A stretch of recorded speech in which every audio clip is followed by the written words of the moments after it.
기도하겠습니다. 살아계신 하나님 아버지, 오늘도 주님 전에 나와 우리 함께 예배드리는 우리 꿈의 숲교회 온 성도님들을 주님께서 붙들어 주시고 인도해 주시니 감사를 드립니다. 오늘도 우리가 이 자리에 나올 수 있었던 것은 하나님의 인도하심의 은혜인 줄 믿사오니, 오늘도 이 자리에서 올려드려지는 우리의 기도와 찬송이 오직 하나님께 흠양되게 하여 주시옵소서. 기쁨으로 받아주실 때에 우리에게 또한 더 큰 은혜 베풀어 주실 줄을 믿습니다. 우리들에게 말씀의 은혜를 더하여 주시고, 주님, 우리들의 삶 가운데에 기적처럼 역사하시는 하나님의 놀라운 간증들이 나타날 수 있도록 우리들의 삶에 하나 둘씩 열매를 맺게 하여 주시옵소서. 오늘도 성령 하나님, 저희들의 어두워진 귀를 열어주셔서 밝히 들리게 하여 주시고 주님 바라보기를 원합니다. 주여 도와주시옵소서. 감사드리며 우리 구주 예수님의 이름으로 기도합니다. 아멘. 할렐루야. 네, 할렐루야. 네, 오늘도 주님의 사랑으로 진심으로 축복하며 기도합니다. 오늘도 말씀의 은혜, 기도의 은혜, 찬송의 은혜가 넘치는 우리 꿈의 숲교회가 되기를 사모합니다.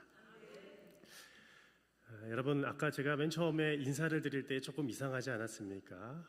오늘 만나고 내일도 만나요 이렇게 했잖아요.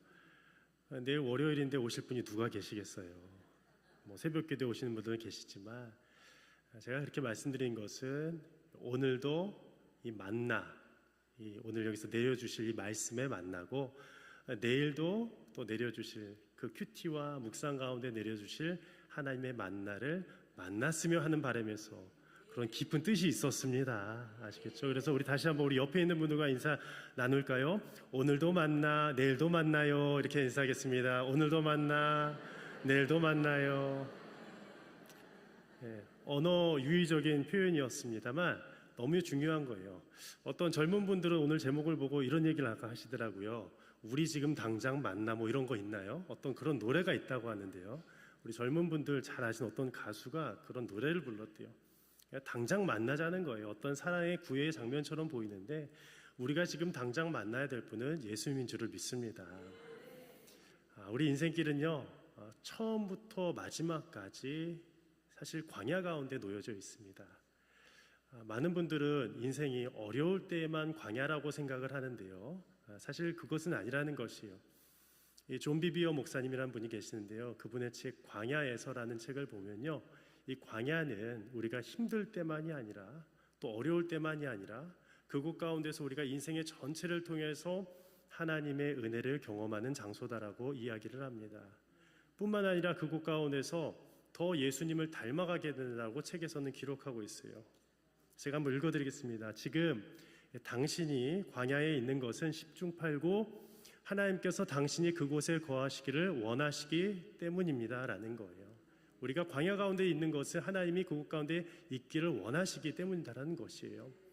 이어서 하나님께서 그 광야를 통해 당신이 예수님처럼 성장하기를 원하신다는 점을 당신이 꼭 이해하길 바랍니다 라고 그 책에 기록하고 있습니다. 여러분들, 우리가 이 광야 길 걸어갈 때에 우리가 잊지 말아야 될 것은, 아무리 힘들어도 아무리 외롭고 지쳐도 예수님께서 우리들을 동행하여 주시고 예수님 닮아가기를 이끌어 주신다는 사실을 꼭 기억하시기를 바랍니다. 신명기 8장 2절 말씀 가운데 이런 말씀이 있습니다. 내 하나님 여호와께서 이 40년 동안에 내게 광야 길을 걷게 하신 것을 기억하라. 이는 너를 낮추시며 너를 시험하사 내 마음이 어떠한지 그 명을 지키는지 지키지 않는지 알려 하심이라. 아멘. 이 말씀도 우리에게 알려주듯이 하나님께서 우리를 광야 길을 걷게 하신 이유에 대해서 첫 번째는 우리를 낮추시기 위함이라는 것이에요. 우리는 참으로 교만한 존재입니다. 그렇죠? 하나님 없으면 교만할 수밖에 없다라는 것이에요. 그래서 이 땅 가운데 태어났을 때에도 광야라는 것을 우리가 어느 순간인지 모르겠지만 깨닫게 하시고 그 광야 가운데서 주님을 만나게 하시고 우리를 낮추어 주신다라는 것이에요. 따라서 우리 신앙생활 한다는 것은 이 낮아짐의 경험을 해야 됩니다. 바로 예수님처럼요. 우리들도 목회자나 우리 항존직이나 모든 분들이 낮아지는 그 겸손의 은혜를 경험하는 것이 바로 광야의 은혜라는 것이에요. 또한 무엇이냐, 너를 시험하사라고 되어 있어요. 시험하시겠다라는 것이요, 테스트를 하시겠다라는 것입니다. 그리하여서 하나님께서 이 말씀을 너희들이 지키는지 아니 지키는지 알게 하려 함이라라고 분명히 기록하고 있다는 것이에요. 오늘 이 본문 말씀에 들어가면 이 출애굽한 백성들이 나옵니다. 바로 이제 이 출애굽한 지 딱 한 달 정도가 되었어요. 오늘 말씀은 둘째 날 15일이 되었다라고 기록하고 있는데, 근데 한 달이 지나니까 어떤 현상이 발생했어요? 먹을 것이 떨어지기 시작한 것이에요. 그들이 먹을 것을 쌓았는데 딱 한 달 정도의 음식이 있었던 것 같습니다. 그것도 아끼고 또 아껴서 잘 먹었는데 이제 한 달이 딱 되자마자 배가 고프기 시작한 겁니다. 결핍이 일어났습니다. 그래서 그 원망을 모세와 아론에게 쏟아냈습니다. 3절 말씀입니다. 이스라엘 자손이 그들에게 이르되 우리가 애굽 땅에서 고기 가마 곁에 앉아 있던 때와 떡을 배불리 먹던 때에 여호와의 손에 죽었더라면 좋았을 것을 너희가 이 광야로 우리를 인도해내어 이 온 회중이 줄여 죽게 하는도다. 이어서 이렇게 나와 있어요. 근데 이 말씀 가운데에 중요한 것은 이 원망 가운데에 여호와의 손에 죽었더라면 좋았을 것이라고 이렇게 나와 있어요. 무슨 뜻이냐? 우리는 그냥 예전에 애굽에서 10가지 재앙에 의해서 그냥 죽었으면 더 좋았겠다 싶은 거예요. 사실 이 앞절에 고백한 것처럼 그들이 이 애굽 땅에서 많은 고기 가마 곁에서 배불리 먹었다라고 이야기하는데요, 사실은 그렇게 먹지도 않았습니다. 여러분들 이 애굽에서 노예 생활했던 자들이 많이 먹을 수 있었겠습니까? 아니라는 거예요. 민수기 11장 5절 말씀에 보면은 그때 그냥 물론 이제 노예였기 때문에 그들이 가져다 준 생선과 부추와 파, 양파 같은 것을 그저 먹었을 뿐입니다. 그런데 그들이 고기 가마 곁에서 배불리 먹었을 것을 하면서 있지도 않은 일들을 그렇게 이야기하면서 원망하고 있는 것이에요. 그런데 더 안타까운 것은 여호와의 손에 죽었더라면이라고 얘기하는 거예요. 여러분들 우리들은 구원받은 인생입니다. 여러분들 믿으시죠? 여러분들 우리들은 구원받았습니다. 믿으십니까? 그런데 우리가 구원받았지만 믿음 생활을 시작했지만 때로는 우리들의 신앙이 너무나도 약해지고 또 너무나도 어떤 어려움 가운데 있어서 그냥 죽었으면 좋겠다라고 고백이 나올 때가 있어요. 그때마다 우리들에게 있어서 분명히 세워야 될 것은 우리에게 구원을 주신 분이 누구신데 바로 하나님이신데 우리를 살려주신 분이 바로 하나님이신데라는 것을 잊어서는 안 된다라는 겁니다. 그것이 바로 이 이스라엘 백성들의 현실적인 문제였다라는 것이에요. 그런데 그렇게 죽겠다라고 고백하는 영혼에게 하나님은 또다시 은혜를 베풀어 주셨다라는 것이에요. 4절 말씀은 다 같이 한번 읽어보겠습니다. 함께 읽습니다. 시작. 그때 여호와께서 모세에게 이르시되 보라 내가 너희를 위하여 하늘에서 양식을 비같이 내리리니 백성이 나가서 일용할 것을 날마다 거둘 것이라. 이같이 하여 그들이 내 율법을 준행하나 아니하나 내가 시험하리라. 아멘. 하나님의 말씀입니다.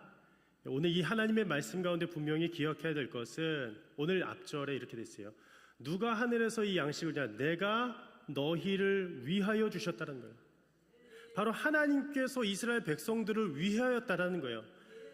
그렇게 죽고 싶다라는 고백을 해도 그렇게 힘들다라는 고백을 해도 하나님은 여전히 은혜를 베푸시는데 내가 너희를 위해서 하늘에서 양식을 비같이 내리겠다 약속해 주셨다는 사실이 하나님의 놀라운 은혜인 줄을 믿습니다. 우리 내가 너희를 위하여 하나님께서는 언제도 원하셨느냐? 출애굽기 12장 말씀 가운데 보면 이런 말씀이 있습니다.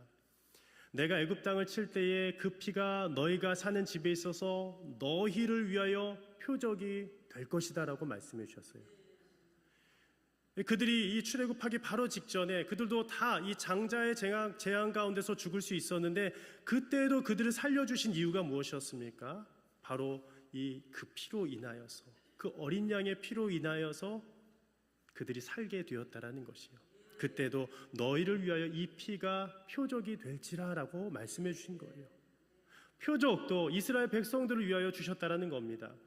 출애굽기 15장 말씀에 보면은 또 이런 말씀이 있습니다. 14장이네요. 여호와께서 너희를 위하여 싸우시리니 너희는 가만히 있을지니라라고 돼 있어요. 언제도 하나님께서 싸워주시느냐? 바로 홍해압 가운데서 그들이 두려워 떨고 있을 때에 너희들은 걱정하지 말아라. 누가 싸우겠다? 내가 너희를 위하여 친히 가서 싸우겠다라고 말씀해 주셨어요. 바로 하나님은 우리를 위하여 싸워주시는 분이십니다. 우리 신명기 말씀에 보면 또 이런 말씀이 있습니다. 하나님께서 우리들에게 말씀, 이 계명 율법을 주신 이유가 바로 내가 오늘 너의 무엇을 위하여? 행복을 위하여 주셨다라는 것이에요. 내게 명하는 여호와의 명령과 규례를 지킬 것이 아니냐. 바로 말씀에 순종하고 지키는 그 이유가 무엇이냐? 바로 우리에게 행복을 주시기 위하여 주셨다라는 것을 이 말씀 가운데 기록하고 있는 것이에요. 그래서 오늘 본문 이 출애굽기 16장 말씀에도 내가 너희를 위하여 하늘에서 이 양식을 비같이 내리겠다 말씀해 주셨다라는 것이에요. 바로 하나님은 오늘도 우리들을 위하여 말씀을 하늘에서 내려주시는 분임을 믿습니다. 사람이 주는 것이 아니에요. 그런데 이 백성들이 해야 될 일들이 있었습니다. 무엇이냐? 백성이 함께 말씀 한번 읽어보겠습니다. 시작. 백성이 나가서 일용할 것을 날마다 거둘 것이라. 네, 말씀 계속 띄워주십시오. 백성이 나가야 됐어요. 어디서 나가야 됐습니까? 그들이 거주하는 장막 안이 있었어요. 이 가정들마다 이 장막이 있었는데 그 밖으로 나가서 일용할 양식을 날마다 거두어야 됐어요. 이런 최소한의 노력은 있어야 된다는 것입니다. 여러분들 이 신앙생활은 무엇을 의미하느냐? 수동적인 신앙생활이 아니라는 것이에요. 하나님이 은혜를 부어주시지만 그 은혜 가운데 우리가 아무렇게나 그냥 아무것도 안 하고 가만히 있는 것이 신앙생활이 아니라는 것이에요. 신앙생활은 무엇이냐? 나가는 겁니다. 어디로 나가야 돼요? 말씀 들으러 나가고, 오늘 이 백성들이 만나 주우러 나갔던 것처럼 이 하나님의 주시는 이 만나를 주우러 나가는 것이 바로 그들의 능동적인 신앙이었다라는 것이에요. 바로 그것이 이들을 향한 하나님의 뜻이었다라는 겁니다. 따라서 오늘 말씀 가운데 오늘 말씀을 좀 더 깊이 살펴보면서 오늘 이 말씀 가운데서 왜 만나를 주셨는지, 그리고 그 만나 가운데 어떠한 깊은 은혜가 있는지를 좀 더 살펴보기를 원하는데요. 첫 번째는 하나님께서는 우리의 결핍을 해결해 주시는 분이라는 것이에요. 우리 4절 말씀인데요. 제가 읽겠습니다. 그때에 여호와께서 모세에게 이르시되 보라 내가 너희를 위하여 하늘에서 양식을 비같이 내리리니 백성이 나가서 일용할 것을 날마다 거둘 것이라. 이같이 하여 그들이 내 율법을 준행하나 아니하나 내가 시험하리라. 즉 무엇이냐? 또다시 읽었습니다. 하나님께서는 우리의 모든 필요를 다 아신다라는 것이에요. 가장 필요한 거 먹을 것도 아시고 마실 것도 필요한지를 아셨습니다. 그리고 그 하늘에서 비를 내려주신 분이, 공급해 주신 분이 바로 하나님이시라는 것이에요. 참 저는 교만한 것 같아요. 제가 이 고백을 솔직하게 드리는 이유는 제가 겸손하다 생각을 하지만 늘 제가 제 힘을 의지하는 것을 제가 늘 느끼거든요. 하나님을 더 의지해야 되는데, 말씀 전하는 자로서 저는 꿈의 숲교회 이렇게 부름받아서 이제 또 지난번에 딱 2개월 될 때쯤에 또 이런 얘기를 했는데 이제 한 3개월 될 때쯤 됐어요. 근데 제 마음 가운데에 이 설교를 하면서 이런 생각이 계속 드는 거예요. 이런 유혹이요.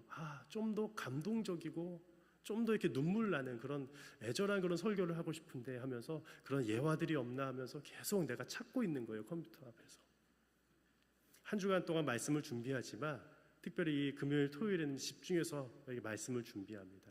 근데 말씀을 묵상하기도 하지만 제가 한 5시간을 예화 찾는데 계속 제가 발을 동동 구리는 모습을 보면서 내가 뭐 하고 있지?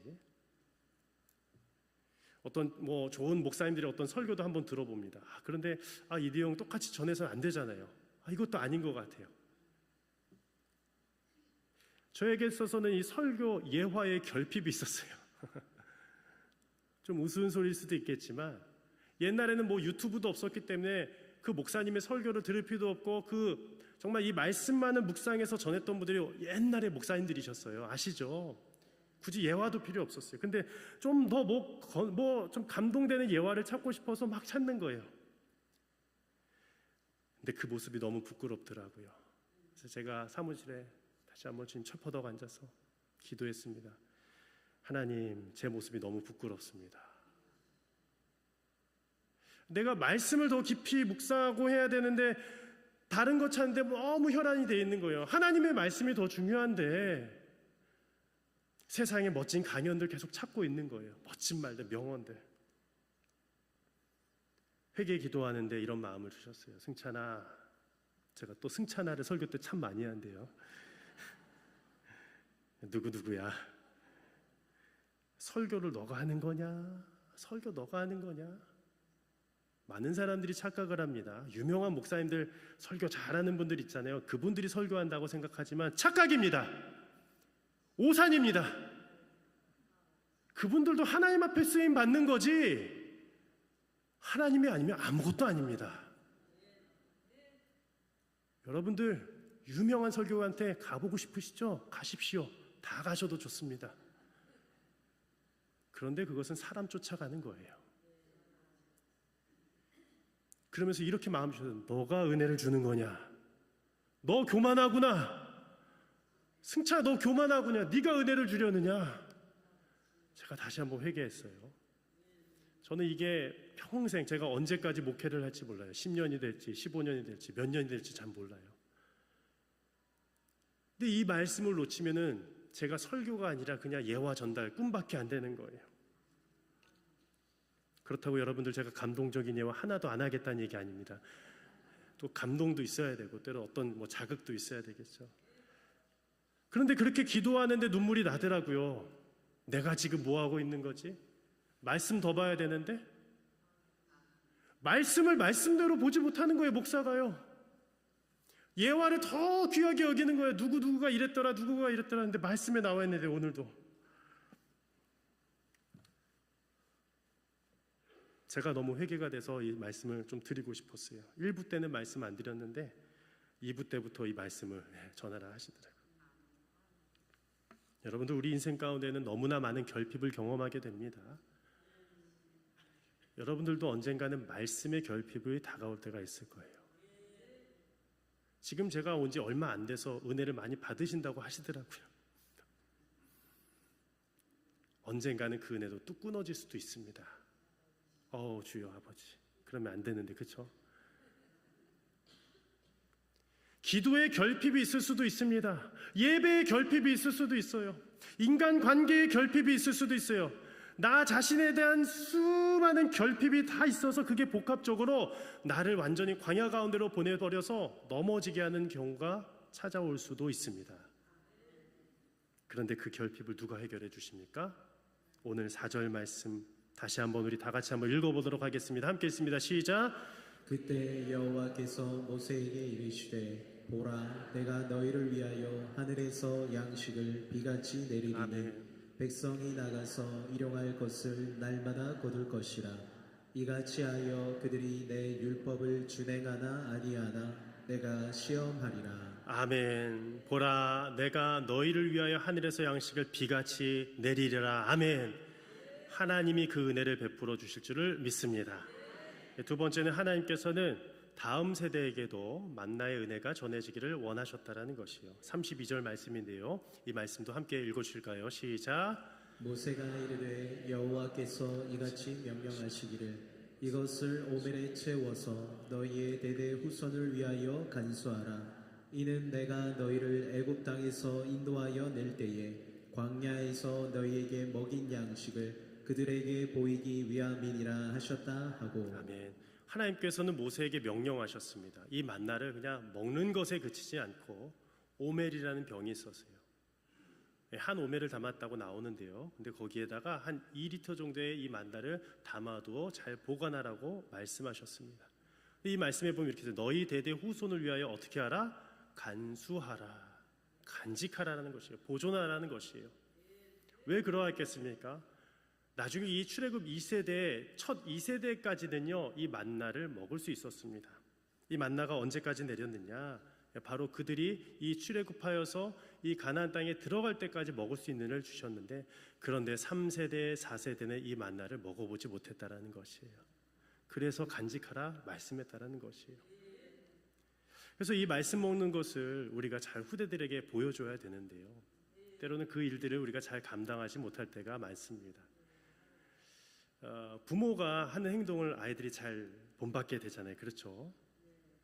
제가 어느 날 예전에 이 초등학교 앞거리를 지나갔었는데요.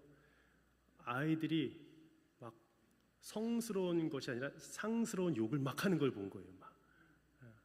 막 쌍시옷자 들어가면서 막 근데 애들이 그냥 그게 그냥 일반 용어처럼 얘기하는데 제가 너무 마음이 좀 무거웠어요. 이러면 안 되는데. 그 욕을 어디서 배웠겠습니까? 친구들한테도 배울 수 있어요.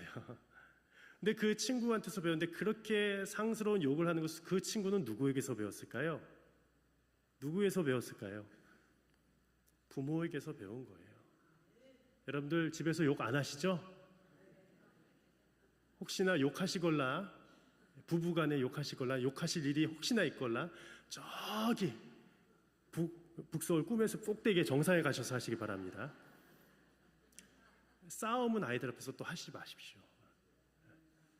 뭐 그게 힘들더라도, 왜냐하면 아이들이 본받기 때문이에요.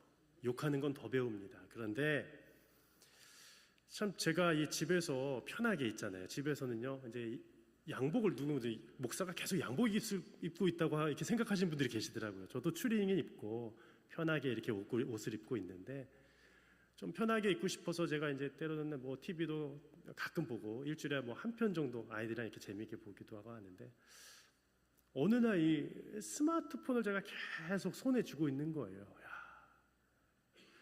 이게 스마트폰이 여러분들 좀 이렇게 멀리 떨어졌으면 불안하세요, 안 불안하세요? 요즘에 물론 안 그러시겠지만 저도 이렇게 꼭 한 30cm 가까이에 이 스마트폰이 있어야 될 것처럼 느껴지더라고요. 어떤 권사님이 이렇게 말씀하셨어요. 내 스마트폰 어디 있는지 모르겠어요. 여기 막 전화하시면서 어디 있는지 모르겠어요. 저도 한번 이렇게 청바지 뒤에다가 넣어놓고 스마트폰 어디 있죠? 이게 중독이거든요. 2014년도인가요? 뉴욕 타임즈에서 스티브 잡스를 기자가 방문해서 인터뷰를 했어요. 스티브 잡스 아시죠? 애플사의 대표 아니겠습니까? 그가 아이들에게 스마트폰을 어느 정도 사용합니까? 라는 질문에 이렇게 대답했대요. 저희 아이들에게는 스마트폰을 주지 않습니다. 개발자의 말이에요. 왜냐하면 여기에 중독성이 있기 때문입니다라는 거예요. 여러분들 주일 와서 예배 드리는 거 너무 중요합니다. 근데 일주일 내내 스마트폰 더 많이 보면서 말씀은 딱 한 번도 안 읽고 이 영적 생활이 안 된다라는 거겠죠. 빌 게이츠도 자녀가 14살이 지나고서야 겨우 스마트폰을 줬대요. 그 인터뷰 보면요. 트위터의 이 에반 윌리엄스인가요? 누구죠? 그분도 이 태블릿 대신에 늘 종이책을 줬다고 합니다.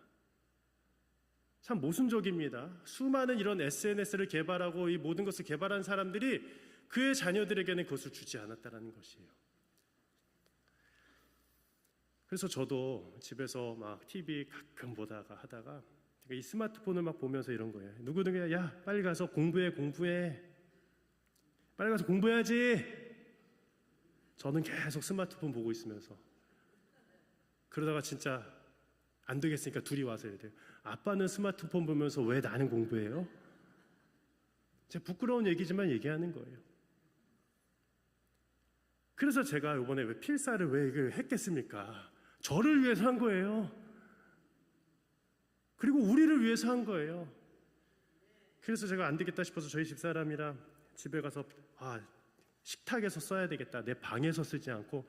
그리고 제가 아침마다 원래 쓰다가 또 이거를 그냥 저녁에 그냥 아이들 모였을 때 식탁에서 써야 되겠다고 쓰기 시작했어요. 그러니까 둘째가 오늘 갑자기 찾아와가지고 이러는 거예요. 나도 필사할래. 걔가 다른 탭으로 뭐 보고 있다가 나도 필사해야지. 먼저 온 거예요. 자녀들은 부모가 보여준 대로 신앙생활합니다. 이스라엘 백성들도 그래야 했습니다. 그들이 그렇게 말씀을 머리에 붙이고 그 말씀을 외우고 한 이유가 무엇이겠습니까? 그렇게 유대인들이 말씀하면서 지키는 이유가 무엇이겠습니까? 말씀이 간직되기 위해서예요. 우리가 교회 와서만 말씀 듣고 기도하는 것 아닙니다. 가정에서 그 말씀을 이루시기를 바랍니다. 조금 부담은 될 수도 있어요. 그렇지만 이것은 영적인 도전입니다. 우리가 그러하지 않으면 아이들은 스마트폰의 중독 노예가 될지도 몰라요. 애굽의 노예가 아니라 바벨론의 노예가 아니라 그런 현대 문명의 노예가 될지도 모릅니다. 이곳에서 해방하는 역할이 바로 여러분들 부모님, 조부모님 역할인 줄을 믿습니다. 그러한 우리 꿈의 숲교회 성도님들이 되시기를 바랍니다. 우리 마지막으로 우리 하나님께서는 함께 읽어보겠습니다. 시작. 하나님께서는 매일 그리고 평생 만나를 내려주시는 분이십니다.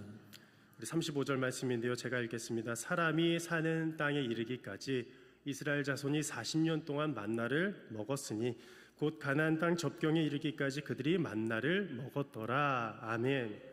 즉 그들이 언제까지 먹었느냐? 매일 만나를 주셨는데요. 우리 성경을 읽은 분들은 그게 아니라는 걸 아실 거예요. 언제는 주시지 않으셨어요? 안식일에는 주시지 않으셨어요. 안식일 전날에 이 2개치를 얻어서 이 이틀치를 거둔 다음에 하루치는 잘 보관하라고 했습니다. 잘 구워서 보관했습니다. 왜냐하면 안식일에 먹었어야 됐어요. 그런데 평생의 삶을 보면 매일같이 하나님이 만나를 주신 거예요. 그런데 평생이 몇 년이었습니까? 이스라엘 백성들에게는 40년인데 정확히 따지면 우리가 셈을 좀 하신 분을 아까 출애굽 나온 지 몇 개월 후라고 했어요? 만나를 주신 지 한 달 뒤였어요. 그러니까 39년 11개월 동안 만나가 내리는 은혜가 있었던 거예요. 출애굽 1세대들에게 있어서는 그들이 이 가나안 땅에 들어가지 못했으니까 그들이 나와서 죽을 때까지 뭐가 내린 거예요? 하늘에 만나가 내린 줄 믿습니다. 평생 주신 거예요. 우리가 설교 초반에도 말씀드렸듯이 말씀의 은혜, 어떤 주일에는 말씀의 은혜를 받을 수도 있어요. 또 어느 주일에는 좀 오늘은 마음의 감동이 안 올 수도 있어요. 하지만 하나님께서는 날마다 매주마다 하늘에서 그 영적인 만나 말씀을 주신 줄을 믿습니다. 제가 존경하는 고 이어령 교수님께 책 먹다 듣다 걷다를 보면 여러 미술 작품들이 나오는데요. 그 책 가운데에 이 장프랑스와 밀레의 이삭 죽는 여인들의 이 그림을 이렇게 설명을 했어요. 여기 보면 여인들이 몇 분이 나오십니까? 3분이 나옵니다. 참 근데 저 여인들이 어떻게 보이세요? 이어령 교수님의 이 글에 보면 저 뒤에는 이 집단들이 있는데 그래도 풍족하게 쌓아올린 집단들과는 대조적으로 이들은 하루하루 먹을 양식들을 지금 땅에서 줍고 있다는 것이에요. 이 그림 속에서도 그럼에도 불구하고 저렇게 가난하고 힘든 여인들에게 떨어져 있는 양식을 줄 수 있는 은혜를 주신 그 하나님의 은혜를 그 글 속에서 기록하고 계셨습니다. 근데 저는 이 글을 또 묵상하고 저 그림을 묵상하면서 한 가지 더 묵상하게 되었어요.